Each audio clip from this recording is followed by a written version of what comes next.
आज बड़ी खबर की ओर आते हैं और खबर रात देर गई ही डेवलप हो गई थी और लगभग आप सबको ये इत्तला रात को ही मिली थी, लेकिन जो नाजरीन कल इस खबर को नहीं देख पाए उनके लिए इस खबर को हम बता देते हैं कि मुल्क की नई खातून सदर का इंतखाब मुकम्मल हो गया है। और इस तरीके से कल जो अनाउंसमेंट की गई है उसके मुताबिक एनडीए की खातून उम्मीदवार द्रौपदी मुर्मू जो है वो पहली जो ट्राइबल है कबाइलों के साथ जिनका ताल्लुक है वो पहली खातून इलेक्टेड हो गई हैं जी। As a president of India के सदर इंतखाबात में उन्होंने जीता है। और जब आप इनकी हिस्ट्री को देखते हैं तो शुरुआत इनकी सियासत की हुई है एज ए काउंसलर के तौर पर, मकामी तौर पर इन्होंने काम किया और कम कलील वक्त तक सदारत तक वो पहुंचे हैं, सदारती इंतखाब उन्होंने जीता है। और कल जीत के साथ ही जब ये पूरा माह चल रहा था, जब कैंपेनिंग चल रही थी और मुकम्मल कल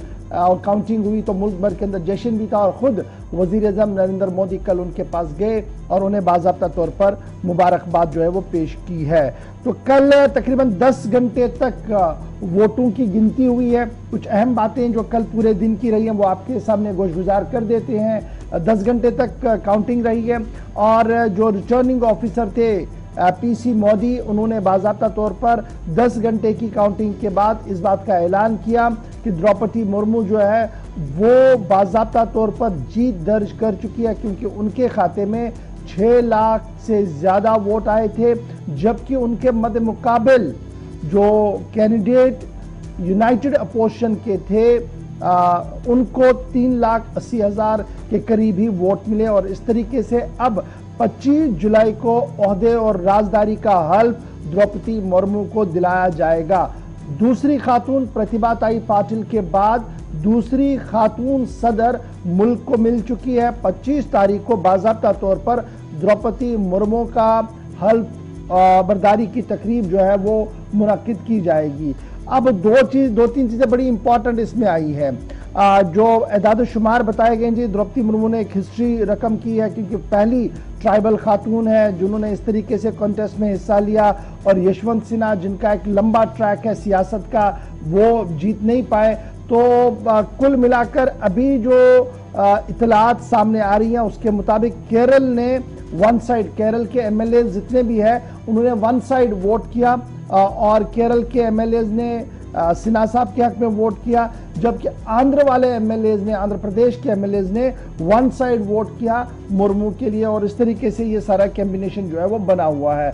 और कल जब ये सारी चीजें आई तो फौरन से जब दूसरा पड़ाव वोटिंग का मुकम्मल हुआ, काउंटिंग का मुकम्मल हुआ, तो हिज़्ब इख्तिलाफ के जो लीडर थे, जो कैंडिडेट थे, उन्होंने बाज़ाब्ता तौर पर टेलीफोन पर बात की द्रौपदी मुर्मू से और उन्हें बाज़ाब्ता तौर पर उनकी जीत पर मुबारकबाद भी दी और उम्मीद जाहिर की कि आने वाले दिनों में इस अहम अजीम ओहदे पर जो जा रही हैं वो वहाँ पर कानून और आईन की पासदारी करते हुए गुरबा का ख्याल रखेंगी। इस तरीके की बात जो है वो सिन्हा साहब की तरफ से सामने रखी गई है। तो अब जरा फटाफट से 2-3 चीज़ें बड़ी इंपॉर्टेंट है, उसके बाद हम आपको सेलिब्रेशन भी बताएंगे किस तरीके का है। तो जब हम रिकॉर्ड्स को देखते हैं तो पहला 1952 में जब सबसे पहले सदारती इंतखाब हुए थे राजेंद्र प्रसाद साहब, तो उन्हें कितने परसेंट वोट मिले थे जी?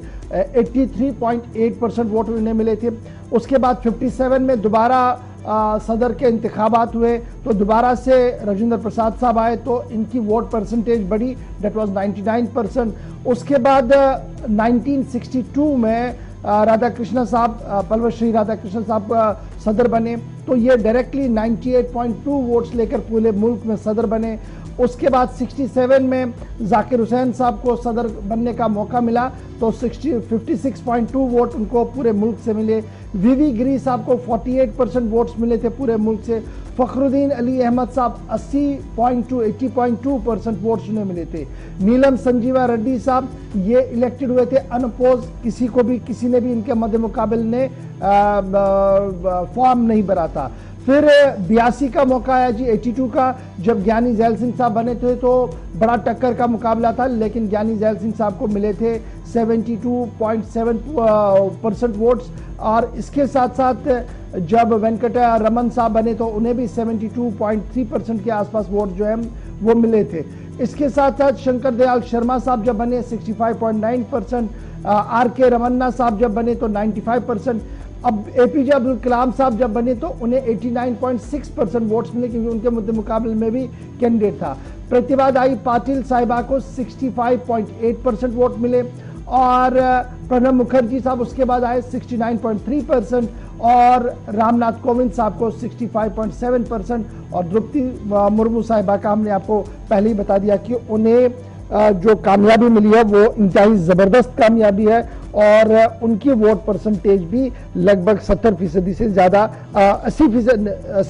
85% के आसपास जो है वो बताई जा रही है। तो इस तरीके से इंतखाबात हुए हैं, पहले से लेकर अभी तक हमने आपके सामने रख दिए कि मार्जिन ऑफ वोट और वोट शेयरिंग उनकी कितनी है। लेकिन जो ही द्रौपदी मुर्मू साहिबा का ऐलान दिल्ली के अंदर किया गया कि उनकी जीत हुई है और वज़ीर-ए-आज़म साहब ने उन्हें बधाई दे दी, खुद वो उनके घर चले गए, तो मुल्क के मुख्तलिफ रियासतों के अंदर जश्न का समा भी था, सेलिब्रेशन हो रही थी। बीजेपी के मुख्तलिफ ऑफिस के अंदर लगातार जश्न का समा था, और श्रीनगर से लेकर केरल तक लगातार सूरत हाल इसी तरीके की देखने को मिली। तस्वीरें आपके सामने श्रीनगर की हैं, भारतीय जनता पार्टी के दफ्तर के बाहर की, जहां पर पार्टी के सीनियर लीडर और बिहार के वजीर कौमी तर्जुमान भी रहे हैं पार्टी के शाहनवाज हुसैन, जो कि वादी के दौरे पर हैं। पार्टी कारकुनान के हमरा थे, अशोक कौल थे, इनके साथ साथ अल्ताफ ठाकुर थे, और पार्टी के दीगर सीनियर लीडरान, दर्जनों कारकुनान भी इस सेलिब्रेशन का हिस्सा बने।